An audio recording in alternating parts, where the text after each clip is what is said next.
The guy lifted the landlord's door curtain. He intended to ask something, but noticed the Qilin inside had an odd posture. His legs were pressed together, body bent. Looked like he was enduring something. The guy was startled, quickly asked if he was feeling unwell. Qilin, are you okay? The Qilin heard the sound, paused mid-movement as if cushioned. Her face was bright red, with sweat pouring down her forehead. He remained silent for before finally, managing to force out, said it was stomach pain and asked the young man to get a glass of water. Stomach pain. Stomach pain. This woman, who looked drenched in cold sweat, stepped out of the prison gates just a few days ago. She used to be a tough enforcer at a bar. Spoke and acted with a streetwise demeanor. Took the fall for someone else's smuggling charges 5 years ago. Silly ended up in prison after a messy, but things never turned out to be that simple. On the day of her release, Qilin returned home. Immediately upon entering, she sensed the atmosphere was her husband, Yu Jianbo, was visibly stunned when he saw her. The expression on her face was complicated. By all rights, Qilin shouldn't have been released for another month. His sudden appearance now caught her completely off guard. Later, Qilin explained that he'd been doing well inside, so they released him early. Logically, they should have been happy about reuniting, but Yu Jianbo seemed uneasy. She quickly suggested taking Qilin out for a meal, like she was desperate to change the subject. Qilin wasn't stupid. At first glance, he could tell she was hiding something. I am asking if there is another woman in your life. No way. There isn't. We've been separated for years. Why are you so different from before? She pressed further but Yu Jianbo couldn't give a proper explanation. He simply resorted to act, picked up Qilin and headed upstairs. Listen to me! Listen to me. The two were supposed to have a serious, but suddenly, there was a knock at the door. Opening it, they saw their young neighbor, Xiao Zhou. She was pretty and spoke briskly. She was looking for Lao Yu, saying the hospital emergency needed help. Qilin stood at the door and dismissed her with a few words. Xiao Zhou was upset, went downstairs and sat on the steps, heard noises coming from upstairs. His expression grew increasingly the more she thought about it.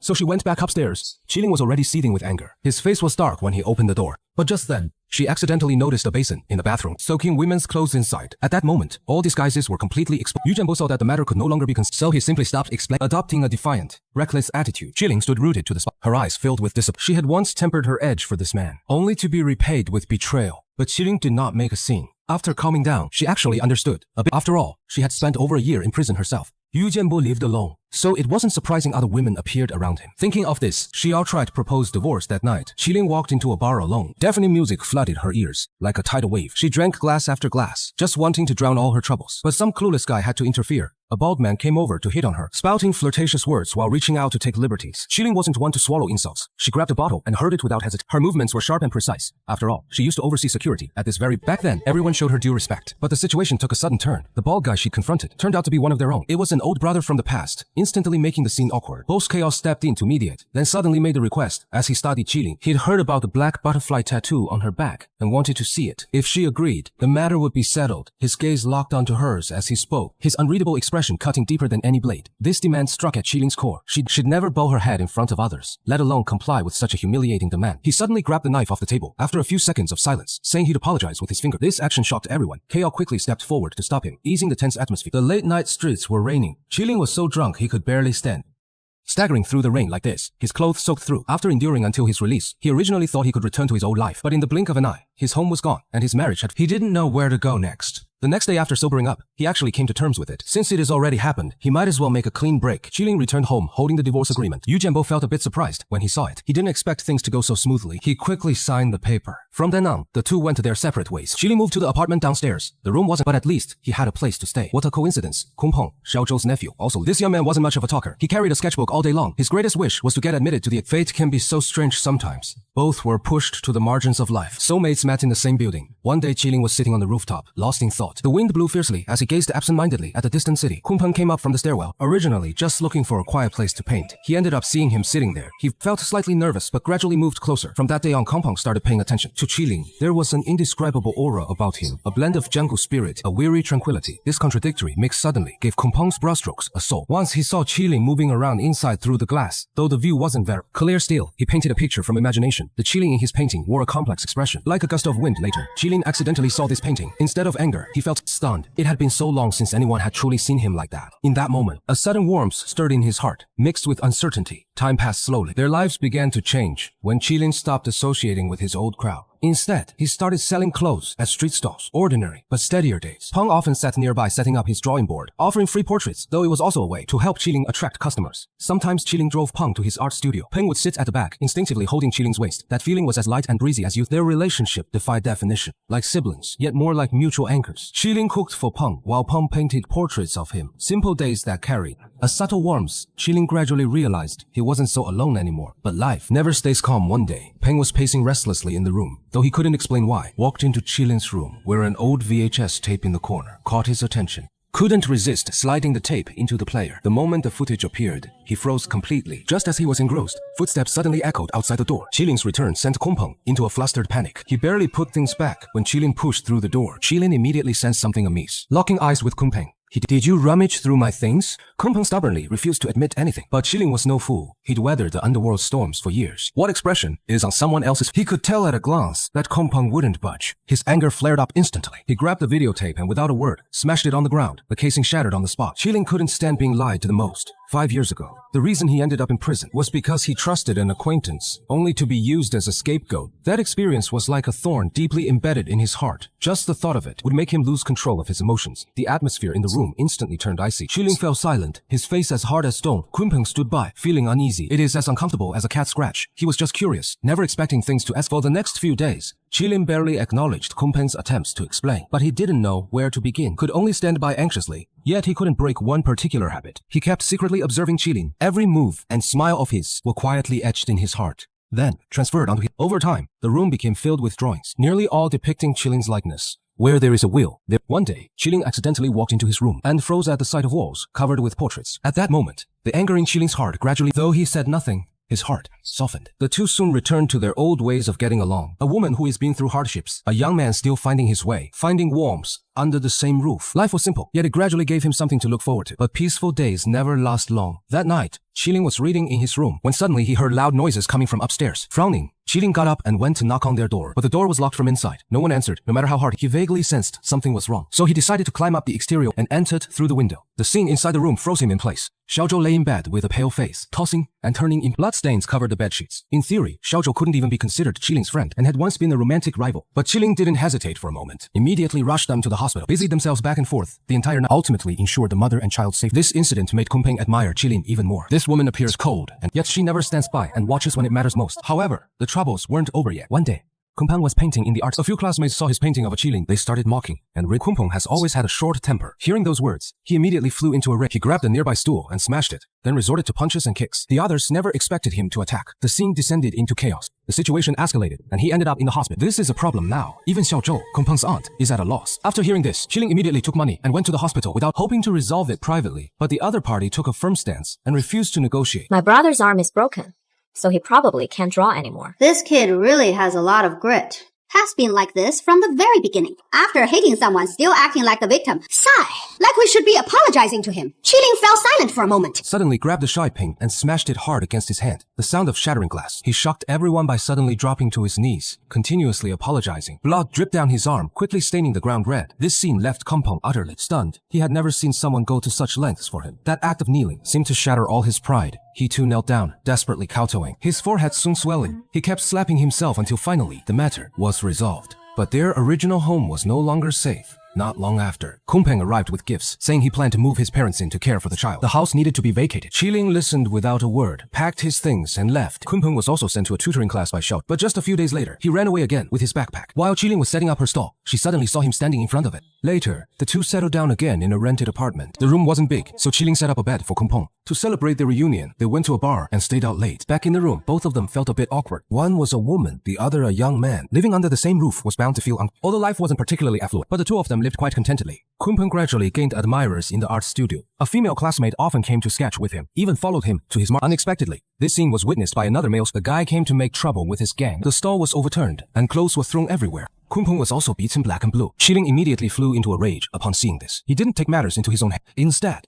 before long, Brother Chao arrived with his men. Brother Chao stood there, wearing sunglasses, exuding he glanced at Peng, then pointed at the troublemakers, who immediately backed down. Apologized. Brother Kao didn't say much, just gestured to the nearby kettle. Those guys got the message right away, chugging the scalding hot water in one go, not even daring to spit it out. The scene fell silent instantly. Watching this, Qiling felt uneasy, knowing Brother Kao never helped for free. Sure enough, things weren't That's simple. Later, he realized Brother Ko stepped in because he had his eyes on a book in his possession, one that could very well drag Qilin back into trouble amid new troubles. On the day Qilin was away, Brother Ko once again sought out Kunpeng. On the surface, he seemed to be making casual conversation, but deep down, he had been fixated on one thing. That mysterious book. To extract clues, he deliberately rambled on, pretending to be nonchalant. Your sister just wanted to ride on a plane again. You said, sure, I'll take you on a plane. Your sister believed it and ended up being... She helped him sell electric... Only in the end did we realize she was selling smuggled goods all along. Daniel, your sister has been sent to... Officer Fei also fled by plane. Haven't even flown once. Just as the two were talking, Brother Ko's gaze suddenly fixed on the A sketch caught his eye, and the cover in the drawing was exactly the same as the book he'd been desperately searching for. At that moment, he already had the answer in his heart. Kunpeng must know where the book is. But he didn't pressure him directly. Instead, he took a different approach. He pretended to be kind-hearted when telling as long as that book could be found, it could be exchanged for a substantial sum of money. At that time, not only would life be but also provide Qilin with a better life. For a teenager who had always longed to change his destiny, such words were undoubtedly incredibly tempting. Kunpeng had always been innocent-hearted by hearing these words. He thought if he could truly help the Qilin, then no effort would be in vain. So he began searching the room, upturning every cabinet, drawer, and box. But after searching so long, he found nothing. At the very moment he turned around, his arm accidentally knocked into the sculpture behind. With a loud crack, the sculpture fell to the ground and shattered into pieces. Kunpeng was startled, but noticed something within the fragment. There was a book hidden inside. It turned out that the object everyone had been desperately searching for had been hidden within the sculpture. Soon after, Qilin returned home. He saw the mess scattered across the room. The shattered sculpture made his face instantly turn pale. It wasn't just a decoration. It was more like a protective shell. Now that it is broken, it means some secrets have been exposed. Qilin quickly realized something was wrong. Fuming with rage, he confronted Brother Ko. Without a word, he started smashing things. Chairs overturned and glasses shattered. He vented his fury like a madman, all just to get that book back. Because he knew that book was no ordinary object. Brother Chao and Xiao Jing were desperate. There must be more to this than meets the eye. Faced with Qilin's outburst, yet Brother Chao remained remarkably calm. He didn't stop him, just silently watched him vent. After he exhausted himself, he slowly revealed the truth. Turns out there was a special template hidden inside the book cover, a crucial tool for counterfeiting money. And all this had been arranged long ago. Before the truth came out, Pilot Xiaojun hid the item with Qilin, just to leave himself a way out. Once something goes, Qilin is likely to become the scapegoat again. Now the template has fallen into Chaos' hands. He naturally wouldn't let this opportunity slip. But Qilin understands this selfish man will eventually push himself into the abyss. Without hesitation, he rushed over to snatch it. But Chaos reacted faster, grabbing him by the throat. At that moment, the air seemed to freeze. Fate hangs by a thread. Qilin was never one to admit defeat easily. At the critical moment between life, he suddenly grabbed a nearby knife and stabbed fiercely. Everything happened too suddenly. Even Brother Ko couldn't react in time. The moment the knife fell, everything changed. The template was retrieved, and Kunpeng was unharmed, but the cost was exceptionally high. Brother Chao died, and Qilin's fate was completely rewritten. By the time he returned to the rented room, it was already dark. Kunpeng had no idea what was happening outside. He was busy cooking in the kitchen, with dishes covering the table. It looked exceptionally sumptuous. He excitedly told Qilin that he was about to take the college entrance exam. With hard work, he was sure to get good grades, and promised him a better life in the future. That simple happiness was heartbreaking. Qilin watched it all, with a heart full of anxiety. He knew what he was about to face, yet couldn't speak the truth. He simply raised his glass in silence, and drained it in one gulp. When Kunpeng had almost finished eating,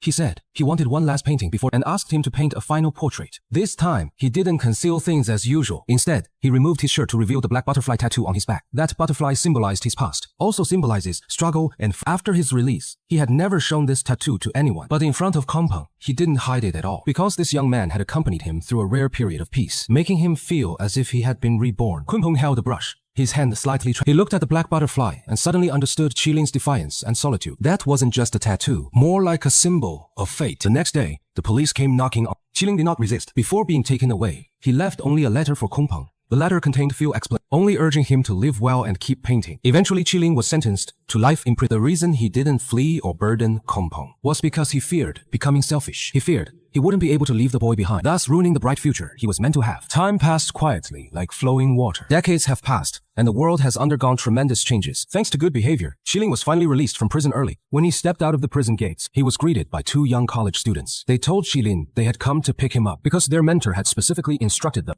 The mentor's name is Zhou Kunpeng. Kunpeng today is no longer the same young man he once was. He has become a renowned painter. He is also a university professor. Before his passing, he specifically instructed his students must ensure Qilin returns by plane. When Qilin heard these words, years. He was momentarily speechless when his student brought him to an art exhibition. The moment he entered the gallery, his whole body froze in place. The walls were covered with paintings, where he was the central figure in every one depicted Chiling standing dazedly on a rooftop. Another showed Chiling riding a motorcycle with youthful vigor. There was also Chiling with a black butterfly tattoo. Every painting was so lifelike, as if recording a period of unforgettable time. It turns out A'Peng had never forgotten him all these years. Although the two never met again, he continued to live on in his paintings, just as Chiling was lost in memories. The television in the exhibition hall suddenly lit up. Yet his face carried a gentle smile. It was a video recorded during his lifetime. A'Peng said that in this life, what he remembers most are the days he spent with Chiling. Although it was brief, it became his most treasured memory. Boxes of letters were piled beside the television, all written by A'Peng to Chiling over the years, yet never sent. Witnessing all that, Chiling could no longer hold back, tears streaming down. This relationship was doomed from the start. When the truth finally surfaced, the two are now separated by life and death. Yet even so, he poured all his longing into the canvas. Some say love requires companionship and together, but some bonds can transcend time and distance. Even if they never meet again, it remains deeply cherished in their hearts. The black butterfly on the Chiling's back once symbolized his troubled fate. Yet in the end, his wings were never broken. He soared over walls, and across the years, it lingers on a young man's canvas and remains in his life forever. This story is not just about a missed romance, but about protection and selfless devotion. Sometimes true love isn't about possession, but wishing the other person a brighter future. The deepest takeaway from this tale is that some emotions don't need grand gestures or constant companionship. A genuine connection, however brief, can outlast the ages though. Chiling and A'Peng didn't end up together. Their story resonates more profoundly than many romances because their bond was never eroded by time, but remains forever, like a black butterfly resting in each other's hearts.